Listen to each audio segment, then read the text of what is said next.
Full bottle purchases I would make in each of 10 niche brands. We all know niche fragrances can be extremely expensive. That's why it's worth us reviewers going ahead and discovering a lot of their fragrances and telling you guys which ones are the best.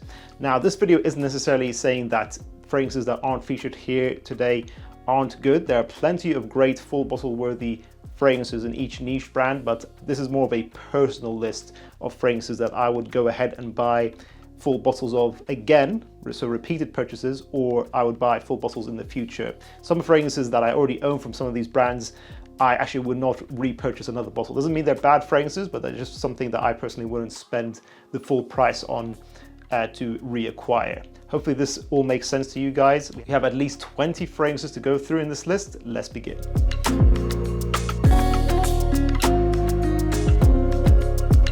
Make sure you check out our brand, Atrium Fragrance, which is on a mission to promote creativity in the industry. By clicking the link in the description below, you gain access to a free sample as a first-time buyer, as well as exclusive written and video fragrance content by joining our newsletter. Enjoy.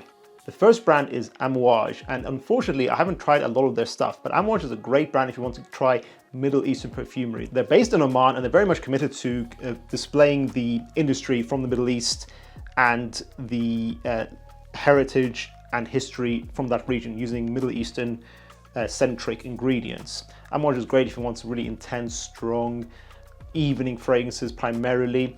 I've tried about 6 or 7 of their releases. I think the only full bottle I would purchase at this point in time would be Interlude Black Iris. I've said it so many times. I've had 2 samples of this fragrance now. I really need to buy a full bottle. It is complex, dark, ambery, smoky, really expensive ingredients in here with fantastic performance around 12 hours with medium to loud projection. You could also go for Jubilation 25. Most people love that fragrance. I'm not a huge fan of it, but it is a great fragrance. You should check it out.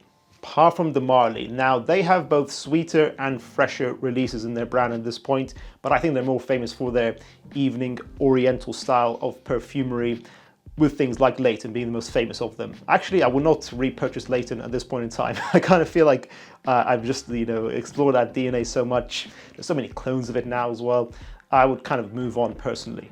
I would buy 3 full bottles from Parfums de Marly. I would repurchase Carlisle. It's a dark style masterpiece fragrance of patchouli, rose, and vanilla. Pegasus Exclusif, which takes that almond vanillic metallic DNA of the original, adds oud and gaiac wood in there to make the DNA much better, in my opinion. A really interesting signature you wear most of the year round apart from the summertime. And then finally, Kurkdjian, which is a fantastic gourmand from the brand. Really sexy. It's almost like an apple pie honey fragrance that's really vanillic, really sweet and decadent for the evening time. Obviously, Parfums de Marly has many great fragrances. These are just the only 3 I would choose. 32% of people who watch School of Scent are subscribed to us. If you guys want to see our channel grow, to really help us out, click subscribe. Let's get that number to 40%. Thank you.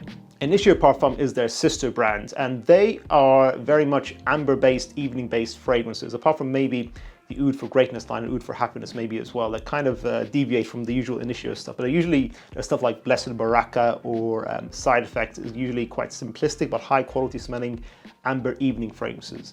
I've tried their sample set of the Carnal collection, and the only fragrance that was outside of that I've tried was Paragon, and that is the only fragrance I would buy a full bottle of at this point in time.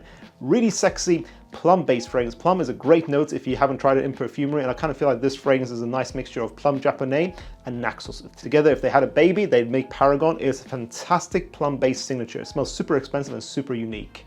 Xerjoff, fantastic brand. I already own many of their scents. They're generally on the more fresh side, they're very Italian-esque in their style, which makes sense based on where they're from. Currently, at this point in time, I would repurchase 40 Knots. I always will. I love that fragrance, super underrated, especially the prices you can buy it for these days, like £150 or £175, which is a steal. And I would also consider buying Uden Overdose. I wouldn't get a second bottle of Uden because I just feel like Uden Overdose seems really interesting. I like Uden. I really want to see how they would overdose it. It's just a really interesting name. I think they go heavier on the coffee and maybe on the spices. I haven't seen a note breakdown in a long time, but I think that would be a really interesting fragrance. Those are the 2 I would personally get at the moment. Creed is a famous French niche house, maybe one of the first mainstream niche brands out there, obviously made famous with things like Green Irish Tweed and Aventus. Although I own both of those fragrances, I would not repurchase them. Personally, I have 2 fragrances I would really like to get from Creed. First of all, it's going to be the original Viking. I love how minty and masculine this fragrance is. It's sort of like a spicy, minty barbershop scent that has a lot of ruggedness in there, and I really love it. I think there's just a style that is more mature and something that really speaks to me on a personal level. If you like those kind of masculine, mature fragrances, Viking is the one you need to check out, and it lasts a good amount of time as well. And second of all is going to be Royal Oud. Okay, I get 6 hours of this fragrance, but it's a really beautifully done, not oud fragrance. I don't get much oud. It's more of like a mature, dry sandalwood scent with a bit of citrusy freshness up top. Really classy and a really elegant smelling fragrance. Again, both of these fragrances are quite mature, but that's what I like about Creed. I think they're a more mature brand in general anyway. Aqua di Parma, great Italian brand. They do affordable niche perfumery. They have their blue Mediterranean line for the summertime, which I wouldn't buy any full bottles of at this time. At this point in time, I kind of think it's a little bit underwhelming as the line. Then they have their lighter Colonia line. The original Colonia came out in 1928, something like that. And that's going to have fragrances like Colonia, Colonia Intensa, Pura. And then they have their heavier Colonia line, stuff like Colonia Essenza. I would buy a full bottle of that. Really classy, elegant, long-lasting, neroli-based fragrance for men. Very masculine, beautiful scent. As well as Sandalo. I already have a bottle of that. I would repurchase that. Oud, I would repurchase that. So Sandalo and Oud do the notes that they're appointed to really well, and they're both quite versatile. And I'd also add to my collection Aqua di Parma's Leather. That is a fantastic, smoky, intense leather fragrance. I almost kind of think it's like Tuscan leather, but a little bit more wearable, I'd say. A little bit more Italian in its style. It's still smoky, intense, and very leathery. You have to love leather fragrances, not beginner friendly, I would say, but it's a fantastic scent. Tom Ford Private Blend. I'm going to include it in this video because I kind of see the Private Blend as niche. First of all, I would get Santal Blush. This is a fantastic unisex sandalwood based fragrance. Again, I love sandalwood. It's one of the best notes in perfumery in my opinion. It has this powdery, diffusive cleanness, this airiness to it, with some dryness from this Virginian cedarwood note, which kind of gives like a pencil shavings dry effect to a fragrance. It's a really sexy DNA. I would say it's like a signature DNA you can wear most of the year round apart from the summertime. And this second fragrance is Fougere d'Argent, which actually technically I did buy a second bottle of. That's because I actually initially bought the new formulation of it, which I don't recommend. I ended up buying a second bottle. I had to go and hunt down an old formulation. The old formulation is a for life fragrance for me. If I actually went through my old bottle, I would have to buy it again, honestly, if I could, because I just think it's a masterpiece. Honestly, might be the best Fougere fragrance ever made right now, in my opinion. And I've tried the more expensive barbershop fragrances like Masculine Pluriel or Invasion Barbar by MDCI. I love this fragrance. It's one of the best barbershop fragrances out there. Again, I'll also include Chanel Private Line in this video. Two fragrances that really stand out to me are, first of all, Coromandel. I always talk about that fragrance. I need to pull the trigger on that. It's one of the best white chocolate citrus patchouli fragrances. Beautiful, beautiful patchouli scent. If you want to experience patchouli, it's one of the easiest mainstream options out there. It's unisex and performs like a beast, a really interesting signature. And secondly, Le Lion de Chanel, which is a loud, smoky, sweet labdanum fragrance. Pretty much the only really loud head turner fragrance that Chanel does. Most of the fragrances don't project that much, and Le Lion definitely does. Really great fragrance if you want to experience the note of the labdanum. Mancera, again, the gateway drug of niche. If you want to get into niche fragrances, this is the brand to do it. Everyone goes for this as your affordable niche brand. Mancera, there are two fragrances I'm really loving right now. Actually, I think Mancera are going to a fantastic direction in general. Their newer stuff like Red Tobacco Intense, Tonka Cola, Cedrat Boise Intense, as well as Amore Caffe are fantastic. They're going into a more natural, more smoothly blended fragrance creation process right now. I really like it. For me, the two fragrances I would get would be Cedrat Boise Intense. I'd be happy to repurchase that fragrance. I kind of feel like they took all the best parts of the original and made it more palatable and more of a sexy signature that kind of has its own DNA. It's getting a little bit even further away from the Aventus style that it kind of got inspired by.